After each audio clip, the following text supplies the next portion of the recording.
Hello friends, how are you? और I hope आप अच्छे होंगे। मेरा नाम कपीश गुप्ता है। मैं अपने इस यूट्यूब चैनल पर आपका बहुत बहुत स्वागत करता हूँ। आज मेरे इस वीडियो में हम कुछ क्वेश्चंस करेंगे यूक्लिड ज्योमेट्री के ऊपर। इससे पहले वाली वीडियो में मैंने यूक्लिड ज्योमेट्री के ऊपर थोड़ा सा इंट्रोडक्शन वीडियो बनाया था, जिसमें मैंने यूक्लिड के एक्सियोम्स, पोस्टुलेट्स और कुछ बेसिक ज्योमेट्री के टर्म्स डिस्कस करी थी। अगर आपने वो वीडियो नहीं देखा है तो इस वीडियो को देखने का कोई फ़ायदा नहीं है। पहले आप वो वाली वीडियो जाकर देखिए, क्योंकि उसमें बहुत ही डिटेल से मैंने बहुत बेसिक चीज़ें समझाई हैं, जो कि इस वीडियो में मैं उन चीज़ों का इस्तेमाल करूँगा। तो कोशिश कीजिए कि पहले वो वीडियो देखिए, पार्ट 1। ये है पार्ट 2 वीडियो, जिसमें मैं क्वेश्चन डिस्कस करूँगा। सो चलिए पहले क्वेश्चन से स्टार्ट करते हैं। जैसा बोर्ड पे आपको दिख रहा होगा पहला क्वेश्चन कि if the point C lies between 2 points A and B such that AC equals to CB, then prove that AC is half of AB। तो इसको सबसे पहले हम डायग्राम से समझते हैं कि बोल क्या रहा है। जैसे C पॉइंट जो है A और B के बीच में लाई करता है, तो ये AB हो गया, ये C पॉइंट हो गया। इसमें ये बोला है गिवन कि AC equals to CB, AC equals to CB, और हमको प्रूव क्या करना है? Prove that AC equals to half of AB। यानी जो AB बड़ी वाली साइड है, ये AC छोटी वाली साइड है, AC जो है AB का हाफ है। ये हमको प्रूव करना है। भले ही बहुत सिंपल क्वेश्चन दिख रहा है, बट आपको स्टेटमेंट यूक्लिड के हिसाब से लिखने पड़ेंगे वहाँ पे। तो ये कुछ बेसिक क्वेश्चन हैं, तो स्टार्ट करते हैं। इधर हम क्या लिख सकते हैं? ऐड जो गिवन है AC बोथ साइड्स। ये यूक्लिड के कौन सा एक्सियोम से आया, जिसमें यूक्लिड ने ये कहा था कि equal are added to equals. इसका क्या मतलब हुआ कि हमने AC को बोथ साइड ऐड किया, जिससे कि AC plus AC left side में भी और राइट साइड में भी। तो AC क्या है? दोनों साइड ऐड हो रहा है, यानी इक्वल है। ऐसा नहीं कि मैं AC कर रहा हूँ और या कोई दूसरी साइड कर रहा हूँ, दोनों जगह सेम साइड ऐड कर रहा हूँ। तो equals are added to equals, यानी जो इक्वल हैं उसी में मैं इक्वल ऐड कर रहा हूँ, तो then their whole sum are equal. तो ये यूक्लिड का एक एक्सियोम था, जिसमें अगर हम दोनों साइड सेम चीज़ ऐड करें तो वो इक्वल रहता है, या सेपरेट करें तो भी इक्वल रहता है। तो वो वाला एक्सियोम हम लगा रहे हैं, तो AC प्लस AC हो जाएगा ट्वाइस ऑफ AC, और यहाँ पे देख पाओगे आप CB प्लस AC, ये बन जाएगा पूरा का पूरा AB। तो AC equals to half of AB। तो यहाँ पे हमने ये वाला क्वेश्चन बड़े आराम से प्रूव कर दिया। आई होप आपको समझ में आ गया होगा।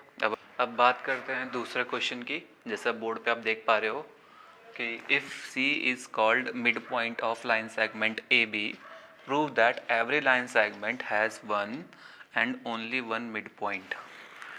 बड़ा सिंपल क्वेश्चन है कि कोई भी लाइन सेगमेंट है। सबसे पहले लाइन सेगमेंट क्या होता है उसको समझ लो। लाइन सेगमेंट एक ऐसी लाइन होती है जिसके दो एंड पॉइंट्स होते हैं। एक ऐसा सेगमेंट जिसके दो एंड पॉइंट्स गिवन होता है, यानी हमें पता होता है कि उसकी लेंथ क्या है। अगर हमें किसी लाइन की लेंथ पता है, जैसे कि 5 सेंटीमीटर, 10 सेंटीमीटर, तो उसका एक ही मिड पॉइंट होगा। जैसे अगर 10 सेंटीमीटर की लाइन है तो उसका जो मिड पॉइंट होगा वो 5 सेंटीमीटर पे होगा। तो सिर्फ एक ही मिड पॉइंट हो सकता है, ऐसा नहीं कि एक लाइन सेगमेंट के एक से ज़्यादा मिड पॉइंट है। तो हमको यही प्रूव करना है इस क्वेश्चन में कि एक लाइन सेगमेंट का सिर्फ एक ही मिड पॉइंट होगा, उससे ज़्यादा नहीं होगा। तो यानी कि ये बड़ा सिंपल क्वेश्चन है। अब इसको समझते हैं प्रूफ कैसे करें। इसमें हम यूज़ करेंगे डिडक्टिव रीजनिंग का। डिडक्टिव रीजनिंग वो रीजनिंग होती है जिसमें हमें पहले उसका उल्टा लेट करना हो। तो इसमें हम क्या करेंगे, पहले एक लाइन ड्रॉ कर लेते हैं। AB लाइन सेगमेंट है और C इसका मिड पॉइंट है, ये गिवन है हमको। तो यहाँ पे जो गिवन है पहले वो लिख लेते हैं, और जो प्रूफ करना है वो भी लिख लो आप इसी के ऊपर। Prove that C is only mid point of A B. तो गिवन यहाँ पे लिख देते हैं C is mid point of A B, यानी ये गिवन है C is a mid point of A B, और हमें प्रूफ क्या करना है C is only mid point of A B. तो अगर इसमें बोला है कि C अकेला ही मिड पॉइंट है तो हमें मानना पड़ेगा प्रूफ में, प्रूफ लिखते हैं let C and D both are mid point of A B. तो इसका डायग्राम कुछ अब ऐसा बन जाएगा। मान लो ये लाइन सेगमेंट है ए बी, ये सी वो मिड पॉइंट है, ये डी वो मिड पॉइंट है जो हमने माना है। थोड़ा सा दूर बनाते हैं ताकि आप अलग समझ पाओ। तो इसमें मैंने ये मान लिया कि सी और डी दोनों के दोनों मिड पॉइंट हैं ए बी के।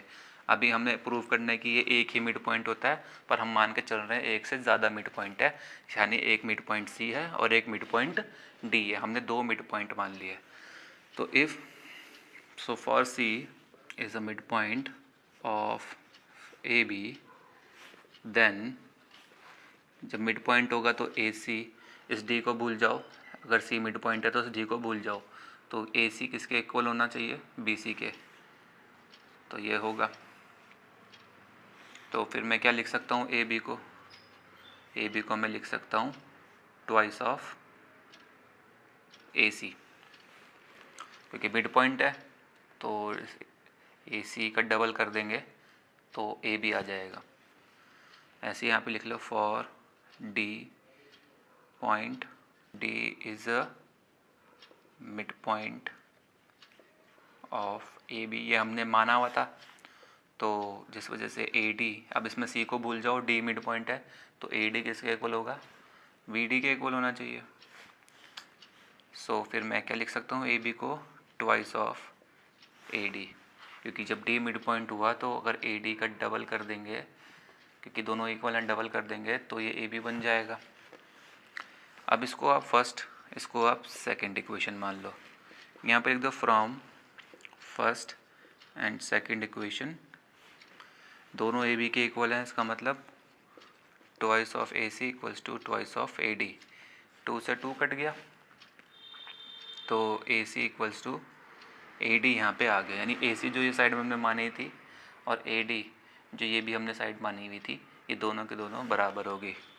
That means coincide with C point, so that shows C is only midpoint of AB। ये भी प्रूव हो गया क्वेश्चन। इससे समझ में आया कि जो AC है वो AD 2 के बराबर है इस लाइन से। इसका मतलब जो ये D पॉइंट है, जो हमने सपोज किया था कि C के अलावा एक और पॉइंट लेंगे D जो कि मिड पॉइंट है, यानी कि जो D है वो C के ऊपर क्या कर रहा है, कोइंसाइड कर रहा है, लाई कर रहा है। इट मीन्स कि अब ये इसी के ऊपर आ चुका है कुछ इस तरीके से कि जो हमने अलग अलग माने थे, अब यही C है और यही D है।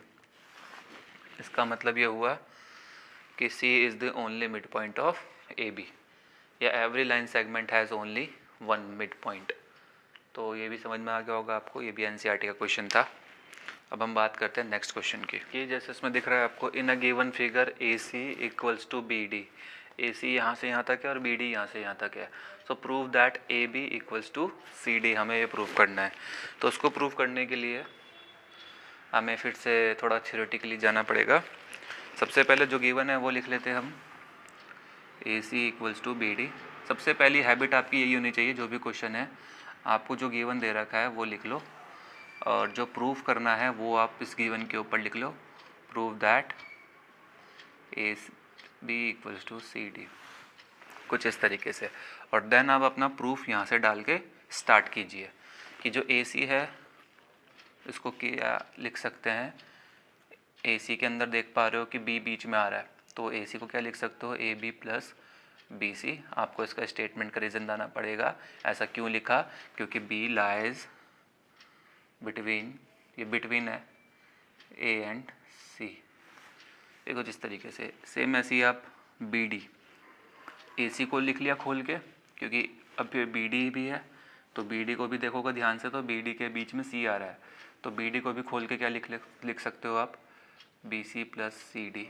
इसमें भी रीज़न डाल देना, C lies between B and D. अब क्योंकि दोनों इक्वल है तो यहाँ लिख देना देयरफॉर, इसको फर्स्ट इक्वेशन मान के लिख लेना, from first equation A B plus B C किसके इक्वल होगा, B C plus C D. बड़ा सिंपल है, ए सी किसके इक्वल था, बी डी के इक्वल था। ए सी की ये वैल्यू है, बी डी की ये वैल्यू है। जब ये दोनों इक्वल है तो इनकी दोनों वैल्यूज़ भी तो इक्वल होंगी। ओके, और फिर यहाँ पे आपको देख पाओगे कि बी सी और बी सी दोनों में आ रहा है, तो बी सी को क्या कर दो, सब्ट्रैक्ट कर दो। तो यहाँ पे लिख देना subtract B C both sides. जब ऐसा होगा तो बी सी से बी सी कट जाएगा। यहाँ पे आप लिख देना equals are subtracted from equals, then remainder are also equals. ये भी यूक्लिड का एक एक्सियोम था जिसमें हम क्या करते थे, पहले अगर हम बोथ साइड कर रहे हैं तो इक्वल एडेड्स तो both sides are equal. Same ऐसे सब्ट्रैक्शन अगर कर रहे हैं तो equals are subtracted from equals, then their remainders are also equals. So अब यहाँ पे आप देख पाओगे ए बी किसके इक्वल आ गया, सी डी के, और ये हो गया आपका क्वेश्चन प्रूव। हम मूव करते हैं अगले क्वेश्चन के ऊपर। अगले क्वेश्चन को आप ध्यान से देखो, बोर्ड पे साफ लिखा हुआ 3 लाइन्स है, L M and N are lines in the same plane. Plane समझाया था मैंने अपनी लास्ट वीडियो में। प्लेन का मतलब एक फ्लैट सरफेस होता है जिसको आप इनडेफिनेटली एक्सटेंड कर सकते हो। ये 2 डायमेंशनल होता है जिसकी एक लेंथ और एक ब्रेथ होती है, और इसको आप पेपर पे बना सकते हो। That's it, move on. So यहाँ पे 3 लाइन है, L M and N are lies on same plane such that L intersect M. So यहाँ पे हमको 3 लाइन दे रखी है कि एक लाइन है आपकी एम और एक लाइन है एल। ये एल जो है एम को इंटरसेक्ट कर रही है तो कुछ इस तरीके से बना लिया, और एक लाइन है एन जो कि एम के साथ पैरेलल है कुछ इस तरीके से। यानी एम और एन पैरेलल है और लाइन एल जो है एम को इंटरसेक्ट कर रही है।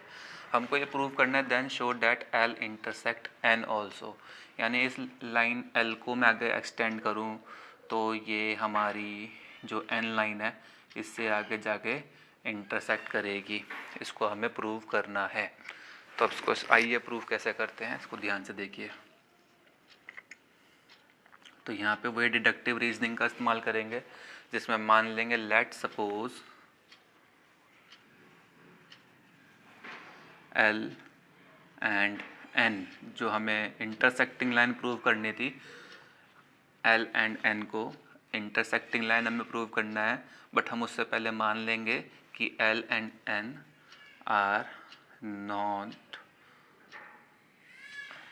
Not intersecting lines. यानी L and N are not intersecting lines, हम इसे मान लेंगे। इसका मतलब अगर ये इंटरसेक्टिंग नहीं है, इसका मतलब ये क्या होंगी, पैरेलल होंगी। तो हमने ये मान लिया कि दोनों लाइन क्या है, पैरेलल है। हमें गलत मानना है ताकि हम जाके सही को प्रूव कर सकें। इसी को कहते हैं डिडक्टिव रीजनिंग। तो ये दोनों लाइन हमने पैरेलल मान लिया। उसके बाद हमें गिवन क्या है कि ये जो एन लाइन है ये एम के पैरेलल है, ये हमको गिवन है। अब इन दोनों से आपको समझ में आएगा कि लाइन जो एल है वो एम के क्या हो जाएगी, पैरेलल हो जाएगी। Therefore line M is parallel to n, but L and M, so L and M are not intersecting lines।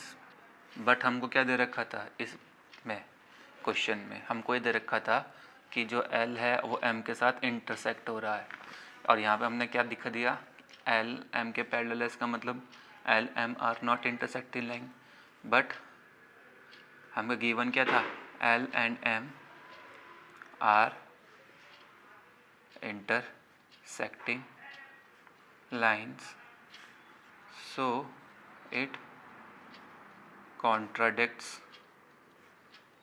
our assumptions that L and N are not intersecting lines। तो यानी कि ये हमारा जो assumption था कि L और N intersecting lines नहीं हैं, पैरेलल लाइंस है, यानी कि ये फैक्ट हमारा गलत प्रूव होता है, ये कॉन्ट्राडिक्ट कर रहा है हमारे assumption को। सो L is not parallel to N, therefore L and N are intersecting lines। तो ये क्वेश्चन हमारा यहाँ पे ऐसा प्रूव होता है।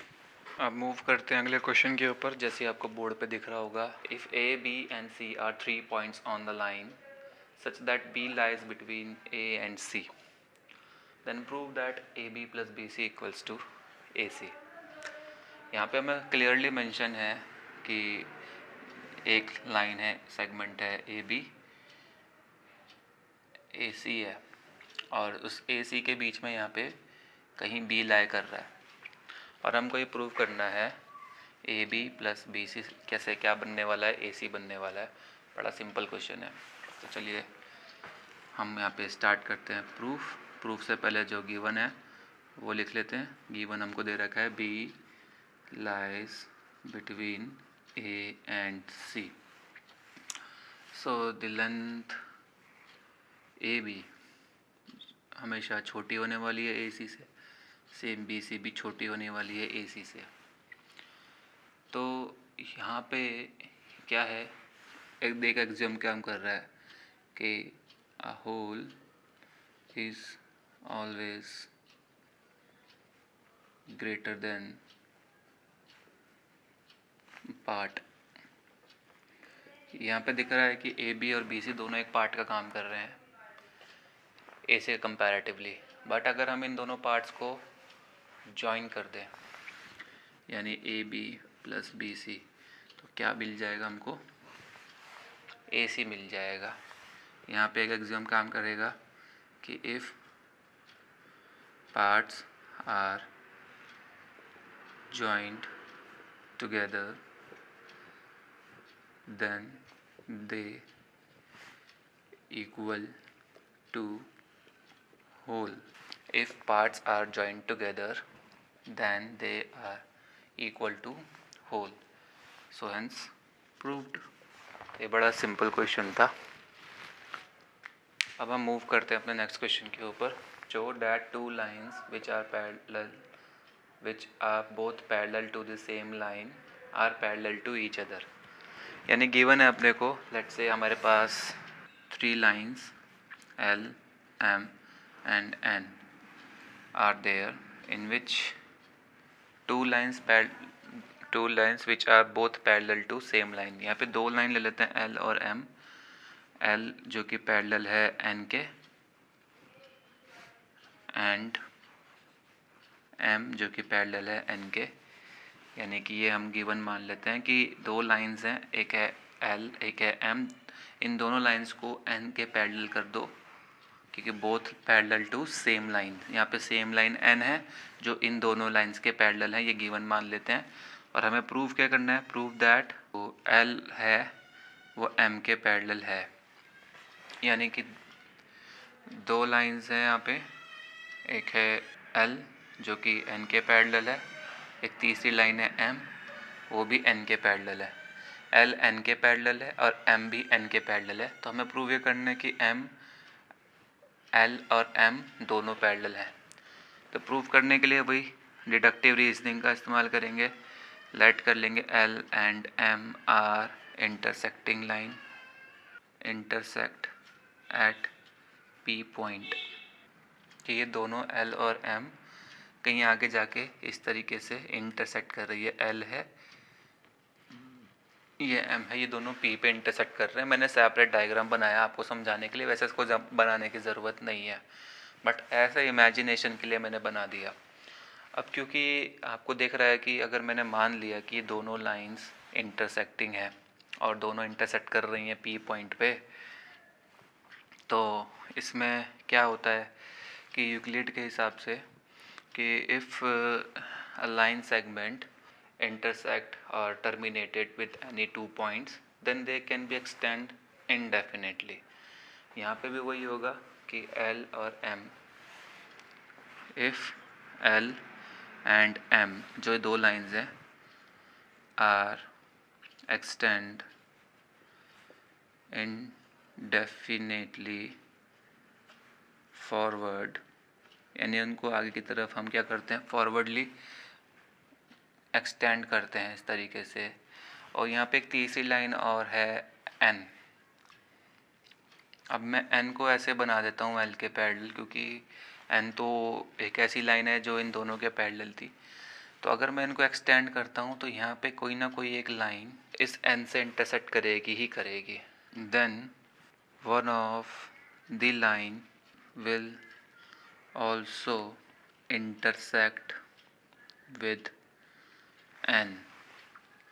अगर ये ऐसा होगा तो ये फिर से कॉन्ट्राडिक्शन आ गया, क्योंकि N हमारी तो पैरेलल लाइन है इन दोनों के साथ। So this contradicts our assumptions that L and M are intersecting lines। So L is parallel to M, hence proved। तो ये बड़ा सिंपल क्वेश्चन था, ये भी हमने सॉल्व कर लिया।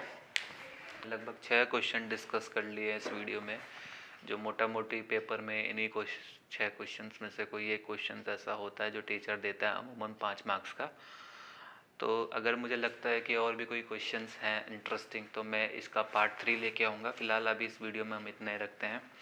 तो thank you guys for watching me, and इससे जितना हो सके उतना बेनिफिट उठाइए, इसको शेयर कीजिए, सब्सक्राइब कीजिए, लाइक कीजिए और कमेंट्स कीजिए कि कैसे आपको लग रहा है पढ़ाया हुआ, मेरे को क्या क्या इम्प्रूवमेंट की ज़रूरत है। तो मैं आपके कमेंट पढ़ूँगा और सपोर्ट कीजिएगा। Thank you so much, bye bye.